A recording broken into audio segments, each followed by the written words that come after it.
அடுத்து வரும் நிகழ்ச்சியானது ஜாய்ஸ் மேயர் ஊழியங்களின் நண்பர்கள் மற்றும் பங்காளர்களால் தாங்கப்படுகிறது.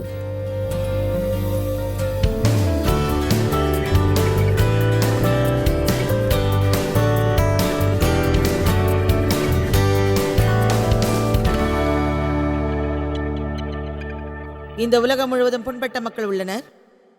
ஆனால் அவர்கள் எப்போதும் எதையும் அறியாதவர்கள். அவர் தங்களையே அறியாதவர்கள். ஏனென்றால் யாரையும் தகுதியுள்ளவராக அவர்கள் நினைப்பதில்லை. கற்பனையில் வாழ்வார்கள். பிறரை போல இருக்க நினைப்பார்கள். முகமூடி அணிந்தபடி புன்னகை செய்வார்கள். எப்போதும் தாங்கள் நன்றாக இருப்பது போல நடிப்பார்கள். ஆனால் உண்மையில் உள்ளுக்குள் மரிப்பதை உணர்வார்கள். தேவன் நாம் நடிப்பதை விரும்ப மாட்டார். நாம் நேர்மையாக இருந்து சுகமடைவதையே அவர் என்றும் விரும்புவார். கிறிஸ்து மரித்து உயிர்த்தெழுந்ததின் நிமித்தம் நாம் உண்மையாகவும் தனிப்பட்ட நபராகவும் கிறிஸ்துவுக்குள் நாம் யார் என்று அறிந்து உறுதியாக இருக்கவும் அவர் விரும்புவார். பிறரோடு போட்டி போடுவதையோ பிறரை உதாரணம் காட்டுவதையோ அவர் என்றும் விரும்ப மாட்டார். சொல்லுங்கள் ஆமென். இப்போது உங்களுக்கு ஒரு விஷயம் சொல்கிறேன். அது சரியோ தவறோ தெரியாது. நாம் நன்றாக இல்லை என்ற விஷயம் பிறருக்கு என்றுமே தெரியக்கூடாது. நாம் எல்லோரும் நன்றாக உள்ளோம் என்று பிறர் நினைக்கட்டும். அவர்கள் நினைவில் நாம் நன்றாக இருப்போம். நான் பக்கத்து வீட்டாரோடு நட்பாக உள்ளேன். மிதமான நட்பு. பிரச்சனை இல்லை. அதில் பிரச்சனை இல்லை. கவலையும் இல்லை. கோல். நீங்கள் ஒரு கிறிஸ்தவரானால் மொழிகள் மாறுபடும். ஆனால் பிரச்சனை ஒன்றுதான். தேவனை போற்றுவோம். நன்றி இயேசுவே. தேவனுக்கு மகிமை. ஆமென் ஆமென் ஆமென். திருச்சபைக்கு திருச்சபை முகத்தோடு செல்வீர்கள். பரிசுத்த ஆவியின் புன்னகையோடு இருப்பீர்கள். அந்த அளவுதான் கிறிஸ்தவத்தை நீங்கள் அறிவீர்கள்.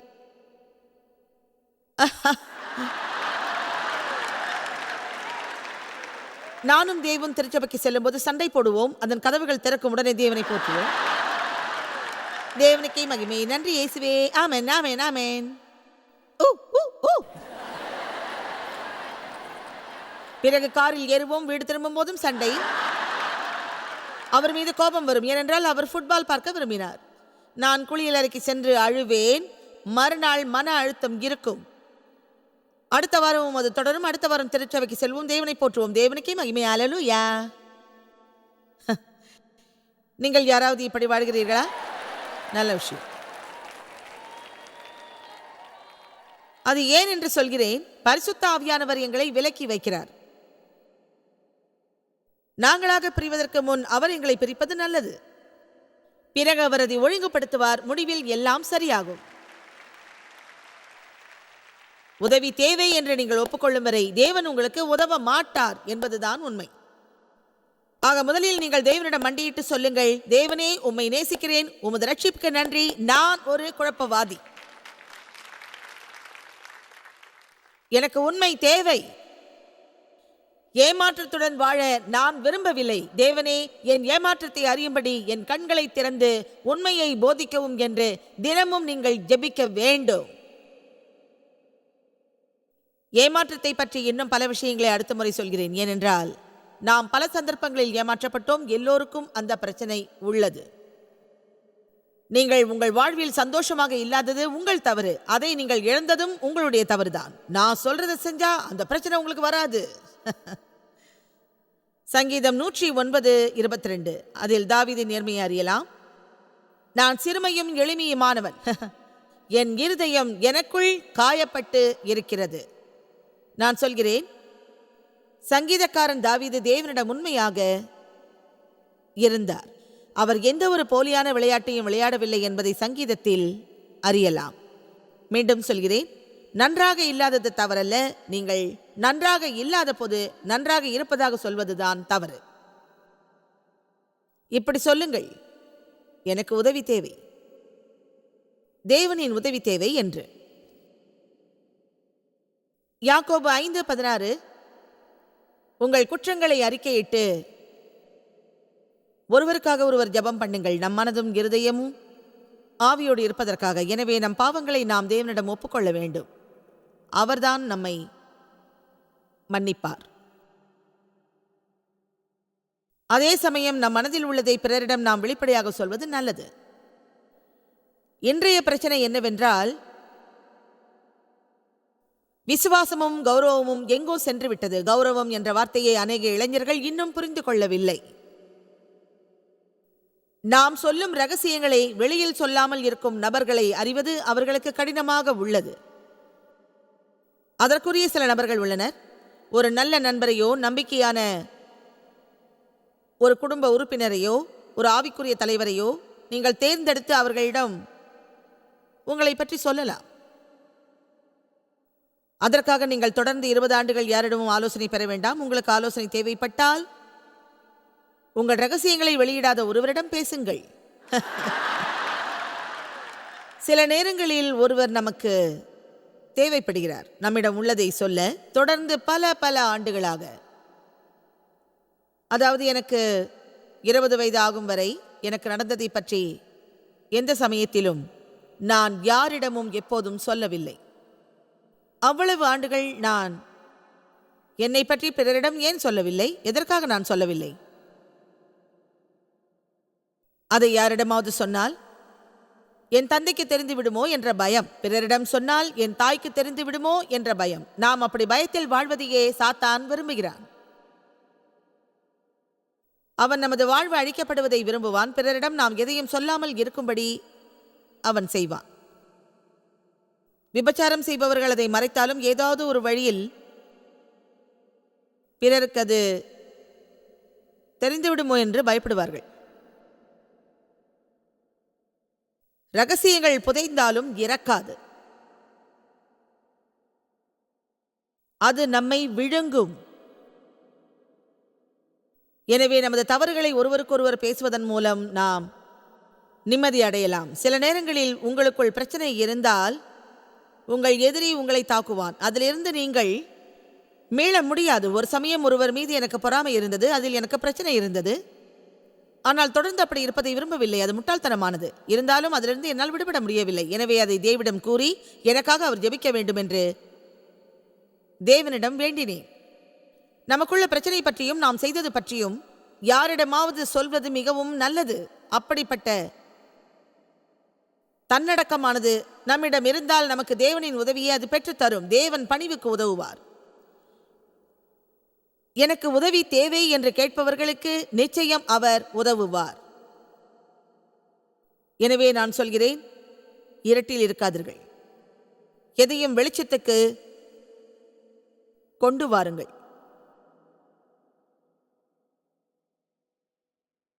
நாம் புண்படுத்தப்பட்டு நமக்கு பிரச்சனை வரும்போது பிறர் மீது நாம் பழி போடுகிறோம். அது அவர்களின் தவறு அல்ல.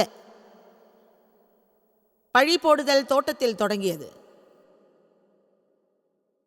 அநேகமாக அது எல்லோர் வாழ்விலும் உள்ளது. நானும் நீங்களும் அதை செய்திருப்போம்.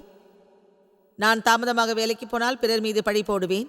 என் வீட்டில் உள்ள ஒருவர் தான் செய்ய வேண்டிய வேலையை செய்யாமல் விட்டிருப்பார். அதை நான் செய்ததால் நான் வேலைக்கு தாமதமாக வந்தேன் என்று.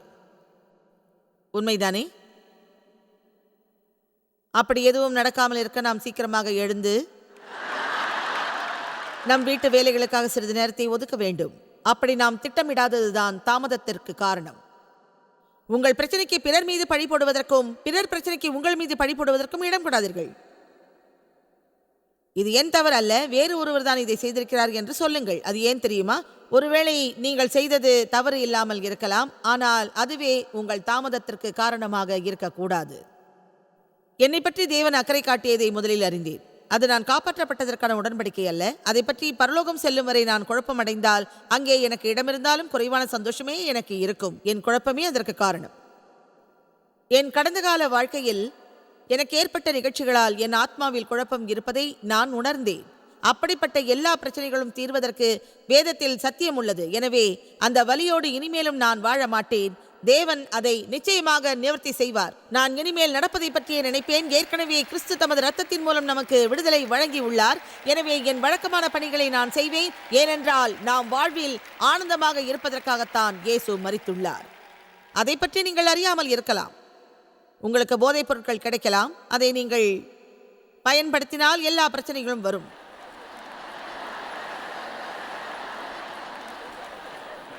இன்னமும் நீங்க இங்கே தான் இருக்கீங்க, இந்த இடத்த விட்டு போகவே இல்லை.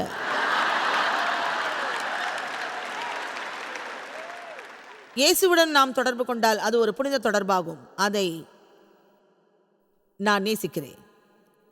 நம்முடைய தவறுகளை நீக்கி அவர் நல்லதை கொடுப்பார்.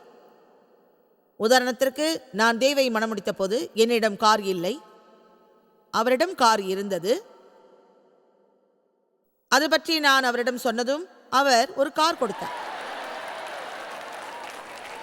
யாருக்காவது அந்த அனுபவம் உண்டா? உங்களுக்கு புரியும் என்று நினைக்கிறேன்.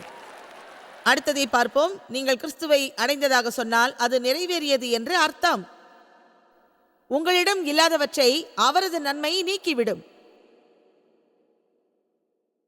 என்னிடம் கார் இல்லாததன் குறை தேவின் காரால் நீக்கப்பட்டது. அது அருமையானது. அதன் பிறகு என்னிடம் இல்லாதவை எல்லாம் தானாக வந்து சேர்ந்தது. இந்த டீல் நல்லா இருக்கு. இயேசு துக்கத்துக்கு பதில் மகிழ்ச்சியும், சாம்பலுக்கு பதில் கிரீடமும், மன அழுத்தத்துக்கு பதில் மகிமையும், நமது அவமானத்துக்கு பதில் மரியாதையும், குற்றத்துக்கு பதில் மன்னிப்பும், இழப்புக்கு பதில் நம்பிக்கையும், குற்ற உணர்வுக்கு பதில் நேர்மையும், அதேபோல் மேலும் பலவற்றையும் வழங்கியுள்ளார். ஆனால் நீங்கள் சாம்பலை வைத்து என்றும் அழகை பெற முடியாது. நாம் அதைத்தான் விரும்புகிறோம். அதன் அர்த்தம் என்ன? அதாவது கிறிஸ்துவின் விருப்பப்படி ஒரு அருமையான வாழ்வை நீங்கள் விரும்புகிறீர்கள். ஆனால் ஒரு வியாழக்கிழமையில் அதை நீங்கள் அடைந்துவிட முடியாது. ஓரிடத்தில் அமர்ந்தபடி ஒரு நாள் முழுவதும் அதை நினைத்தாலும் அது கிடைக்காது. உங்கள் வாழ்வில் பிறர் செய்ததை நினைத்தாலும் அதில் பயனில்லை. அதை எப்படியும் நான் அடைந்தே தீருவேன் என்று சொன்னாலும் அது சாத்தியமாகாது. நான் அதை பெற மாட்டேன், இதை பெற மாட்டேன் என்பீர்கள்.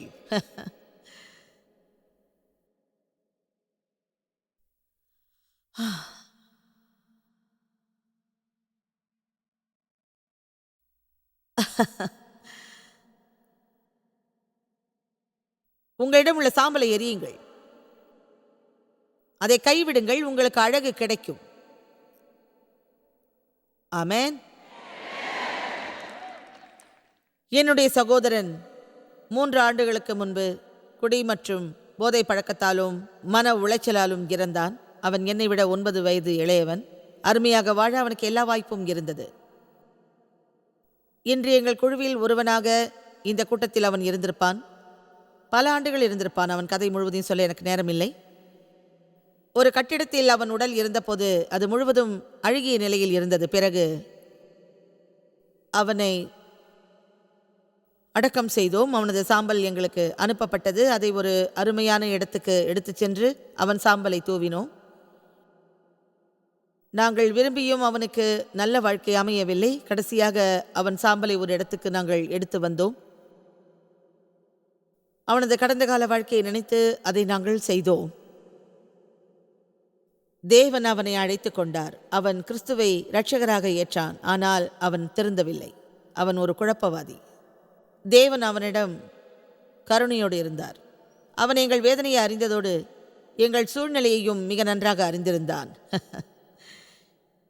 சில நேரங்களில் இந்த தவறுகளை பற்றி பேசுவதை நான் விரும்ப மாட்டேன். இங்கு அப்படி யாராவது இருந்தால் என்னை தவறாக நினைக்காதீர்கள். இதை ஒரு உதாரணத்துக்காக சொன்னேன். தாங்கள் நேசித்தவர் தகனம் செய்யப்பட்டதும் அவரது சாம்பலை அவர்கள் ஓரிடத்தில் வைப்பார்கள், பாதுகாப்பாக.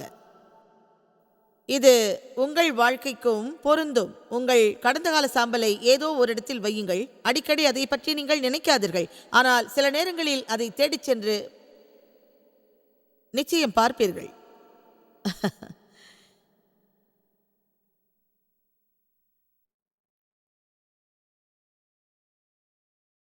நான் சொல்வது இதுதான். உங்கள் கடந்த கால சாம்பலை எடுத்துச் சென்று ஏதோ ஒரு இடத்தில் தூவுங்கள். அது தானாகவே அழகாக மாறிவிடும். ஆமென். என் தம்பியின் சாம்பலை தூவினேன். அங்கு சென்று மீண்டும் அதை நான் எடுக்க முடியாது. நீங்கள் இங்கிருந்து செல்லும்போது இன்னொரு இரவை தவளையோடு கழிக்க மாட்டேன் என்ற உறுதியோடு செல்லுங்கள். அதையே தேவன் விரும்புகிறார். என்ன? தவளை எப்படி வந்தது? யாத்ராகமம் அதிகாரம் 8 பார்ப்போம்.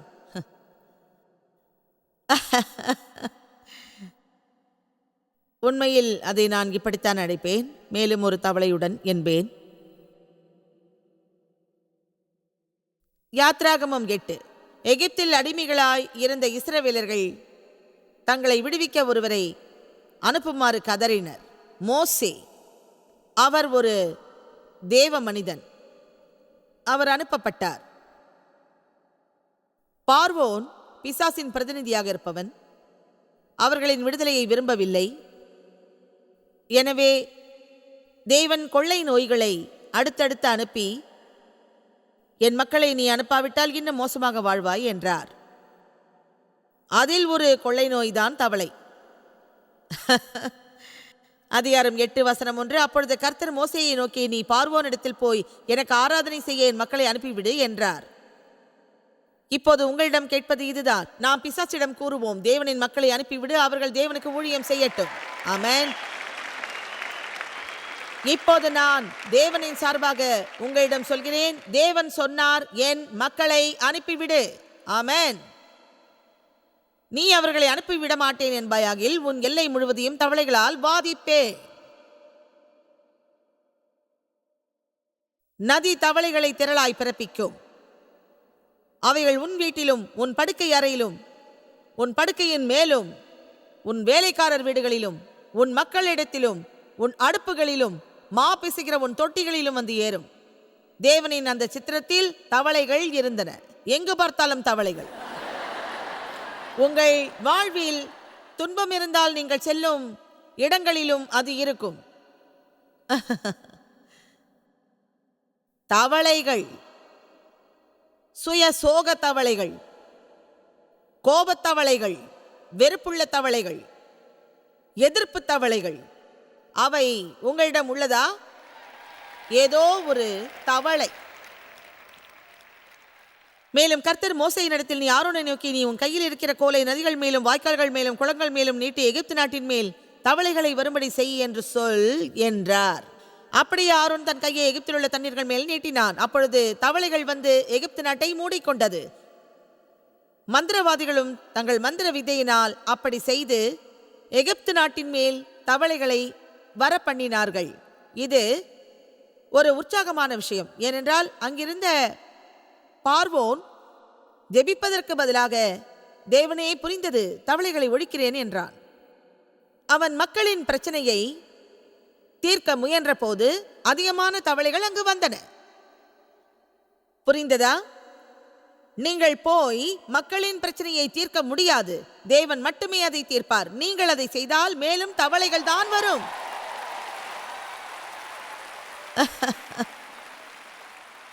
இது உங்களுக்கு புரிகிறதா? உங்கள் படுக்கையில் தவளைகள், உங்கள் விரல்களில் தவளைகள்.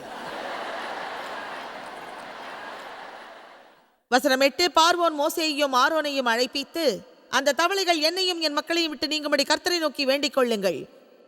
கர்த்தருக்கு பலியிடும்படி மக்களை போக விடுவேன் என்றான். அப்பொழுது மோசே பார்வோனை நோக்கி, தவளைகள் நதியிலே மட்டும் இருக்கத்தக்கதாய் உமக்காகவும் உமது வேலைக்காரருக்காகவும் உமது மக்களுக்காகவும் தேவனை நான் எப்போது ஜெபிக்க வேண்டும் என்றார். மோசே சொன்னார், சரி, அந்த தவளைகளை அகற்றும்படி எப்போது நான் தேவனை ஜெபிக்க வேண்டும்? பார்வோன் சொன்னான், நாளைக்கு. இனியும் ஒரு இரவை தவளையோடு கழிக்கப் போகிறீர்களா என்ன? இன்னும் ஒரு இரவு எதற்காக தவளைகளோடு பார்வோன் இருக்க வேண்டும்? இப்போது ஜெபியும், இந்த நிமிடமே ஜெபியும் என்று ஏன் அவன் சொல்லவில்லை?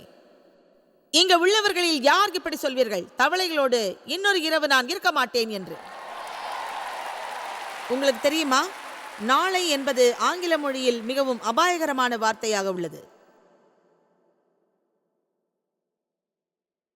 நாளை, நாளை என்னும் தவளையில் இருந்து விடுபடுவோம். இன்னும் ஒரு இரவை எதற்காக வீணடிக்காதீர்கள். என்னோடு வெளியே வருகிறீர்களா? என்றைக்கு உங்களை காயப்படுத்தியவர்களை மன்னிக்கப் போகிறீர்கள்? என்றைக்கு நீங்கள் நிறுத்தப் போகிறீர்கள், இது மிக கடினம், இது ரொம்ப அதிகம், இது நன்றாக இல்லை என்று? இப்பொழுதே, இந்த நாள் கர்த்தர் உங்களுக்காக உண்டு பண்ணிய நாள். இதில்தான் எனக்கு மிகுந்த மகிழ்ச்சி.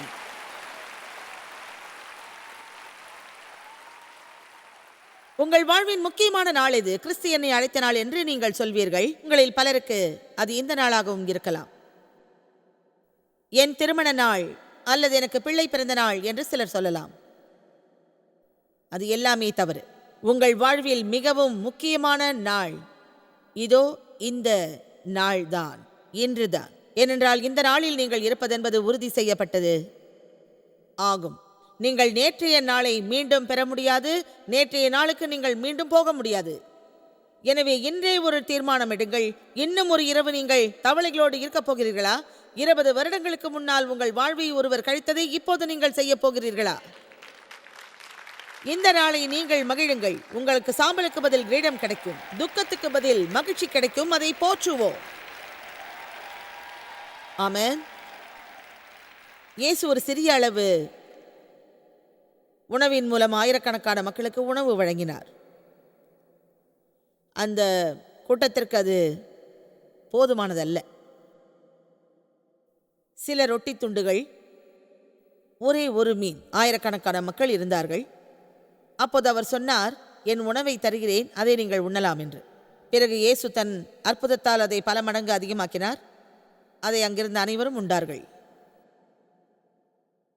அதில் ஒரு உண்மை உள்ளது. உங்களிடம் உள்ளது போதுமானதாக இல்லாவிட்டாலும்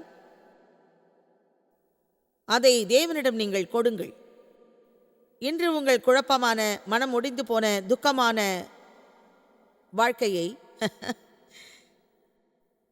அவரிடம் நீங்கள் ஒப்படைத்தால் அவர் உங்கள் துன்பத்தை போக்கி அநேக நன்மைகளை உங்களுக்கு வழங்குவார். ஆமென். இன்று தேவனின் வார்த்தையை நான் கூறுகிறேன். நான் ரொட்டியோடு கூட பேசுகிறேன். அது மேலும் அதிகரிக்கும். அது உங்களுக்கும் இந்த நிகழ்ச்சியை டிவியில் பார்க்கும் லட்சக்கணக்கான மக்களுக்கும் போய் சேரும். ஒரு அற்புதம் நிகழ்ந்தது. இயேசு எல்லா மக்களுக்கும் உணவு வழங்கியதும் அங்கே 12 கொடைகளில் உணவு இருந்தது. அதில் பல ரொட்டி துண்டுகள் இருந்தன. இயேசு சொன்னார், எல்லாவற்றையும் உண்ணுங்கள், வீணடிக்காதீர்கள் என்று. இப்போது நான் உங்களிடம் சொல்ல விரும்புவது, உங்கள் வாழ்வில் என்ற பல குழப்பங்கள் இருந்தால் அதை இயேசுவிடம் ஒப்படையுங்கள். அவர் உங்களுக்கு அநேக நன்மைகள் தருவார். உங்கள் குழப்பங்களை அவரிடம் ஒப்படைக்காமல் உங்கள் நாட்களை வீணடிக்காதீர்கள். உங்கள் வலி விரைவில் நீங்கும். உங்கள் குழப்பம் நற்செய்தியாகும். நீங்கள் நடந்து செல்லும் பாதையில் உங்களுக்கும் மற்றவர்களுக்கும் பல அற்புதங்கள் நிகழும். பல வருடங்களாக நான் சொன்னேன், நான் தவறாக நடத்தப்படாமல் இருந்திருந்தால், அப்படி எதுவும் எனக்கு நிகழாமல் இருந்திருந்தால், லாசரஸ் இறந்ததும் அவன் சகோதரி மரியாள் இயேசுவிடம் சொன்னாள், தேவனே, நீங்கள் இங்கு இருந்திருந்தால் என் சகோதரன் மரித்திருக்க மாட்டான். நீர் ஏன் இங்கு இல்லை? அதையே தான் நாமும் சொல்கிறோம். நான் அந்த சூழ்நிலையில் இருந்தபோது நீங்கள் ஏன் எனக்கு உதவவில்லை என்று. நான் தவறாக நடத்தப்பட்ட போது நீர் ஏன் உதவவில்லை என்று ஜெபித்தேன். அதிலிருந்து விடுபட தேவனிடம் வேண்டினேன். நடக்கவில்லை. அவர் நினைத்தால் அது முடிந்திருக்கும். ஜாய்ஸ், தேவனை நீ எப்படி கடிந்து கொள்ளலாம்? ஏனென்றால் அவர் உன்னை விட சுறுசுறுப்பானவர். உங்களிடம் ஒன்று சொல்கிறேன், அதை கேளுங்கள். அவர் என்னை விலக்கவில்லை, என்னை வழி நடத்தினார். உங்களை நான் கேட்டுக்கொள்வது, சற்று காத்திருங்கள். தேவனுடன் எனக்கு அனுபவம் உண்டு. தேவன் என்னை விடுவித்ததால் தான் இங்கிருக்கிறேன். இப்போது உங்கள் அனைவருக்கும் நான் நற்செய்தி வழங்குகிறேன். என் வாழ்வில் சுகமும் என் வாழ்வில் மீட்பும் உள்ளது. எனது நற்செய்தி மூலம் லட்சக்கணக்கான மக்கள் வாழ்வில் சுகம் பெறுவதற்கு வழிகாட்டும் ஆற்றல் என்னிடம் இன்று உள்ளது. அது ஏன் தெரியுமா? என் பிரச்சனையிலிருந்து விடுபட நான் தேவனை கேட்டதும் அவர் என்னை விடுவித்திருந்தால் அது அன்றோடு முடிந்து போயிருக்கும். நான் பாதிக்கப்பட்டிருக்க மாட்டேன். இன்று இந்த நற்செய்தியை உங்களோடு பகிர்ந்திருக்க மாட்டேன். அதுதான் உண்மையாக இருந்திருக்கும். அதற்கு காரணம் உள்ளது. அதை தேவன் கையாண்டது எனக்கு தெரியாது. ஒன்று மட்டும் உறுதி, தேவன் நான் இழந்ததை எல்லாம் கொடுத்தார். ஒன்றுக்கு மேல் இரண்டாக கொடுத்தார். ஆமென். உங்களுக்கும் அவர் அதை செய்வார். ஆனால் தவளை இருக்காது. நீங்கள் தீர்மானம் எடுக்க இதுதான் சரியான நேரம். உங்கள் கட்டுகளில் இருந்து விடுபட்டு தவளைகளை பின்னே தள்ளி கிறிஸ்து உங்களுக்காக மரித்ததற்கான விடுதலையை பெறுங்கள். பழைய வேதனையோடு இனி என்றும் நீங்கள் இருக்காதீர்கள்.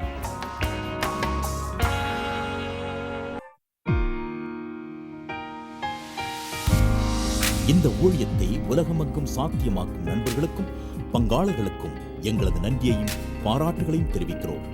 ஒன்றாய் இணைந்து நாம் பசி உழவுகளை போஷித்து உடைகளை கொடுத்து தேசங்களுக்கு சுவிசேஷத்தை சொல்லி வருகிறோம். எங்களை தொடர்பு கொண்டு www.jmmindia.org-இல் உங்கள் ஜெப தேவைகள் மற்றும் எங்களின் வெளியீடுகள் பற்றி அறிந்து ஜாய்ஸ் அவர்கள் நிகழ்ச்சிகளை அறிந்து எங்களோடு இணைந்து தேவ அன்பை உலகிற்கு பரவச் செய்யுங்கள். அடுத்து வரும் நிகழ்ச்சியானது ஜாய்ஸ் மேயர் ஊழியங்களின் நண்பர்கள் மற்றும் பங்காளர்களால் தாங்கப்படுகிறது.